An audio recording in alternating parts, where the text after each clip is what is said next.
त्यानंतर कमीत कमी जे माझे स्वर्गवासी झाले त्यांना निरोप देता येईल, सांगता येईल की विहिरीला पाणी लागले, मुलगा फर्स्ट क्लास मध्ये पास झालाय, म्हणजे निरोप देता येईल.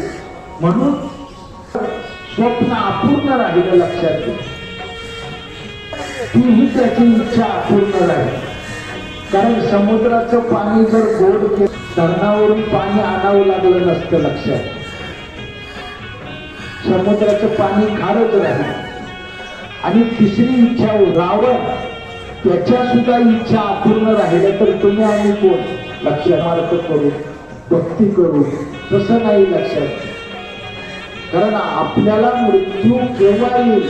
घडी घडी.